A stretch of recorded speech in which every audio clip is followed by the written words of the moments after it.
Hello friends, good morning. Welcome back to my new blog. কেমন আছো সবাই? আশা করি সবাই ভালো আছো, সুস্থ আছো, আর আমিও অনেক ভালো আছি। তো চলো, নতুন একটা ব্লগ নিয়ে চলে আসলাম, তোমরা দেখতে থাকো। আমাদের এখানে টানা 3 দিন বৃষ্টির পর আজকে দেখো ঝলমল করে রোদ উঠেছে, আর আমি সেই সুযোগে সব জামাকাপড় বাইরে মেলে দিয়েছি। আর এদিকে 3 দিনের বৃষ্টিতে দেখো আমাদের বাড়ির পাশের পুকুরটা পুরো জলে ডুবে গেছে। যাই হোক, আমি কিন্তু চলে এসেছি রান্না করতে সকালের জন্য। এই দেখো, সকালের না, সরি, দুপুরের জন্য। তো দুপুরের জন্য আমি রান্না করলাম মাছের তেল দিয়ে বেগুন ভাজা, আর করব চিকেন। আমার অবস্থা দেখো, ছোট কড়াইতে রান্না বসিয়েছি, ধরছে না, খুব কষ্ট হচ্ছে। আর এদিকে জানলা দিয়ে দেখি বাইরে মেঘ মেঘ হয়েছে, তো আমি দেখো বাইরে চলে এসেছি, শুকনো জামাকাপড়গুলো তুলে নিচ্ছি। তার কারণ শ্রাবণ মাসের বৃষ্টি যে কোনো সময় ঝপ করে নেমে পড়বে, তাই আমি আর দেরি না করে শুকনো জামাকাপড়গুলো নিয়ে নিচ্ছি। মানু মানে মেঘা এসেছে আমাদের বাড়ি, ও আমাদের বাড়িতে খাবে, আর দিদিভাই উপোস আছে তার জন্য আসেনি। তো দেখো, মেঘা আমাকে বলল, মাম্মা এই কড়াইতে হবে না, তুমি বড় কড়াইতে দাও। তো তারপরে আমি বড় কড়াইতে দিয়ে দিলাম, কারণ সত্যি ওই কড়াইতে অসুবিধা হচ্ছিল, আর এখন ঝটপট করে রান্নাটা হয়ে যাবে।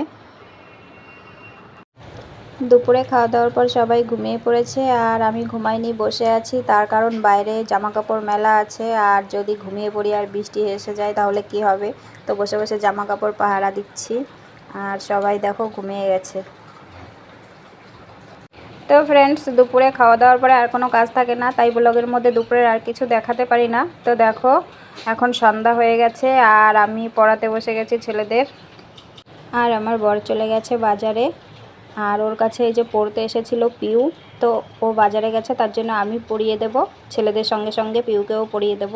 আর এদিকে দেখো বাজার থেকে চলে এসেছে, তো ও পড়াতে বসে গেছে, আর আমি এখন চলে যাব রান্নাঘরে কি কি সবজি এনেছে দেখার জন্য।